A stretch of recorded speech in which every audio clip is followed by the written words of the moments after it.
Introduced in 2010, the Nissan Leaf has always been an intriguing car. Problem was, it looked like a cartfish. Sure, the fully electric car might have had a range to accommodate plenty of hip, urban commuters, but it was far from fetching. Eye-watering was more like it. Enter the 2018 Leaf, stripped of its frightful flesh and repurposed on the same bones with the same dimensions, but with more power and range to suddenly compete with the likes of others rushing into the hotspot of electric cars. And it looks like a normal, attractive Nissan, with a low 0.28 coefficient of drag, Juke-like taillights and Qashqai-like front end. No one will be sheepish about parking one in the driveway. Nor will anyone be making a political statement with the car they drive. Thankfully. And fewer will be embarrassed from running out power when the batteries are depleted because the Leaf's range has been extended to a maximum 241 kilometers on a full charge of the 40 kilowatt-hours battery. The new lithium-ion unit is no bigger than the 30 kilowatt-hour cell it replaces, but it's 67% more dense over the 2010 battery. It does take 10 minutes longer to charge from empty with a fast charger, up to 40 minutes now, but seldom do EV drivers run their cars to zero. The bigger battery also brings more power from the 110 kilowatts AC synchronous motor, now making 147 horsepower and 236 pounds-ft of torque. That's up from 107 horsepower and 187 pounds-ft. Next year, a 60 kilowatt-hours battery is expected to arrive. Nissan only says a bigger battery is coming, that could bring the range nearer to its close rival, the Chevrolet Bolt, which has a range of about 380 kilometers. Range, it seems, is the modern equivalent of horsepower.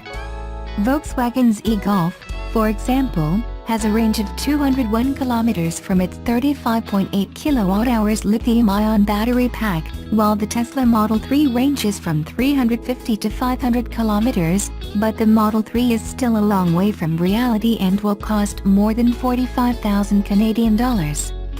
On a short drive around Las Vegas in 37°C heat, with the AC blasting, the Leaf started with a range of 168 kilometers with a 70% charge. After 30 minutes of highway and city driving with 4 adults aboard, the range had dropped to 138 kilometers at a 53% charge. The actual distance covered was 29 kilometers, so the 30 used up in the battery metering is very close to real-world driving. On the drive, the serenity of an EV is hard to beat, and the new Leaf has been made quieter. Only some wind noise around the rear windows could be detected. It feels exceptionally smooth, the electric power steering lighter than it needs to be. Power feels adequate enough for normal city driving. The front tires chirped on a full throttle takeoff. So, for a base price of $35,998 plus taxes and freight, $3 more than the e-Golf, minus government incentives, Leaf buyers get a car that doesn't use any gasoline, produces zero emissions, glides along peacefully, though they will consume approximately $75 per month in electricity based on average commute and electricity figures. That's less money per year than the average compact hybrid, which typically run about $1,300 per year, but there is still the business of plugging the car in each day. Handily, the new Leaf comes standard with a 120V/240V charger cable in the snout. Also standard are heated front and rear seats, a heated steering wheel and battery heater. Available in 3 trims, S, SV and SL, the 2018 Leaf heralds the introduction of Nissan's ProPilot Assist in North America. Unlike the steering assist in other luxury cars, Nissan's technology keeps the car centered in its lane, rather than swimming like a fish between the road lines. Controlled by forward-facing camera near the rearview mirror, it works well, almost invisibly. And if the car in front stops, ProPilot automatically applies the brakes to bring the vehicle to a full stop if necessary. After coming to a full stop, the vehicle will stay stopped even if the driver's foot is off the brake. When traffic restarts, the car will start moving again when the driver touches a switch or lightly presses the accelerator. That could be a blessing to irate commuters habitually stuck in traffic. It's not a hands-off system, and the car will even remind you to take hold of the wheel if you've let go, but rather an intelligent aid in making driving less taxing. Nissan is also introducing its e-pedal as standard equipment on all trim levels. While there is still a normal brake pedal, the new accelerator pedal does all the traditional work of speeding up the car, but also decelerating and stopping it. By simply releasing the accelerator, the car will come to a smooth and complete stop without the need to press the brake pedal. It feels strange at first, almost like driving with the parking brake applied. But for EV enthusiasts and less than smooth drivers, this e-pedal is, dare we say it, kind of cool. It can be shut off with a touch of the button. Inside, the old 5-inch screen is replaced by an attractive 7-inch color touchscreen on all models and available with Apple CarPlay and Android Auto, along with clear instrumentation.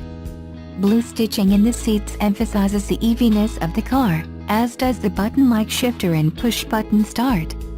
Back seat room is adequate and there's 668 liters, 23.6 cubic feet, of cargo space with the 60/40 rear seats up.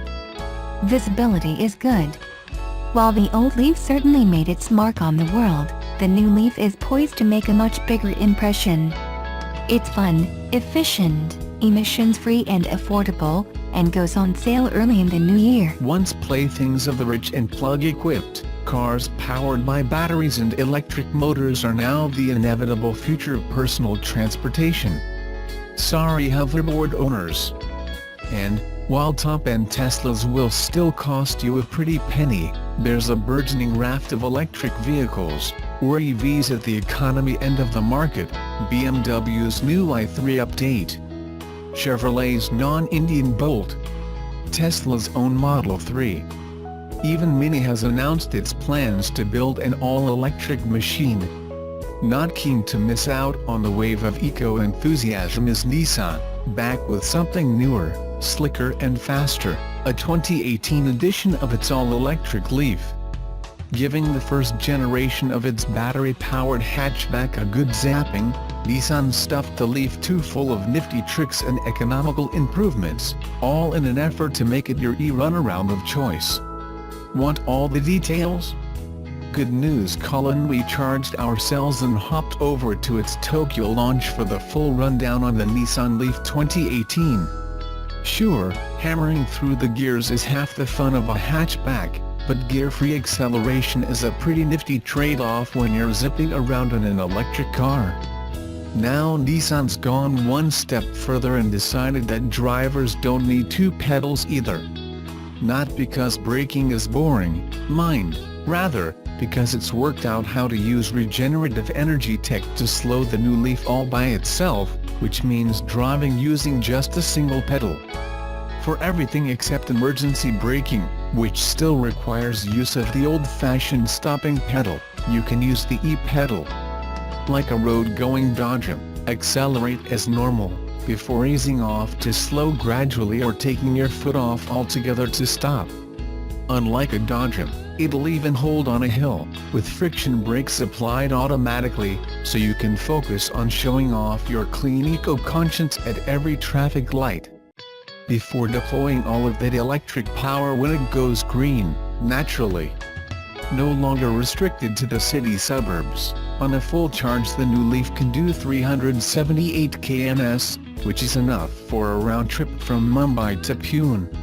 While a petrol-powered Nissan Micra might give you closer to 804 km, the all-electric Leaf takes you places without the guilt of a visit to the fuel pump, and significantly outranges the new 2018 BMW i3's 289 km.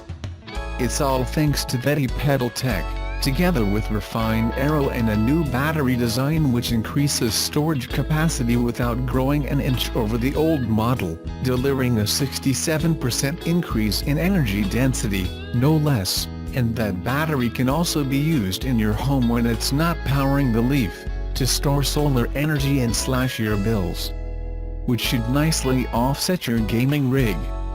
quick charging can zap the Leaf to 80% power in 40 minutes for a roadside top-up too, while a longer-range model due in 2018 should see the Leaf's efficiency stretch even further. Well, the 1.0L EcoBoost variant, anyway. Still, 148 bhp is nothing to shirk at in an all-electric whizzer, especially when it's all delivered across a gear-free acceleration gradient. Admittedly, using all of those horsepower all of the time is likely to dramatically reduce the theoretical range of your new battery-powered plaything, but it's good to know that you can do a bit of eco-hooning if the mood takes you. With the 110 kW electric motor driven by a 40 kWh battery, it'll top out at 144 kph on the motorway, and hit 96 kph in 7.9s. All of which means that, while the new Leaf probably won't be winning any races anytime soon, it's a properly real-world way to get around, and won't see you left behind on the supermarket run. A drag coefficient of 0.28 might seem like another meaningless statistic, but it's a key part of the Leaf's eco-credentials. By combining a low-profile, aero wheels and a diffuser-style rear bumper, drag, the enemy of everything that moves, electric or otherwise, is cut drastically on the new Leaf, maximizing efficiencies made elsewhere. While it hasn't gone full eco, think wrapped wheels and a windowless build, the Leaf is plenty slippery enough to see it carving through the air without harming the range. A curb weight of 1535 kilograms helps too. Yes, it's heavier than a BMW i3, around 1300 kilograms, but it's also more practical, with 4 doors and a decent 435L boot capacity, which is 65L more than the current Leaf, and should make shifting your eco-storage boxes a lot easier. Okay, so auto parking has been around for a couple of years already, but things are different on the 2018 Nissan Leaf. Using a suite of sonar sensors, cameras and general autonomous wizardry, the Propulate Park system can tuck the Leaf neatly into almost any parking spot, whether that's parallel, nose first or wonky in a field. Like a robo-cabbie you can't see, it'll take care of the steering, throttle and brakes. All you have to do is watch. And that's not all. Nissan's new baby is its most autonomous car to date. Which doesn't mean it's going all ex machina and trying to free itself from its vehicular bonds. Rather, it'll do single-lane driving all by itself. Set a speed between 30 kph and 100 kph and it'll automatically control the distance to the car in front, braking if it brakes and stopping automatically, before restarting with the push of a button. It'll help steer too, keeping your Leaf in the middle of its lane. No lane-changing motorway magic, then, but it should still let you take your foot off the pedal a fair bit of your journey.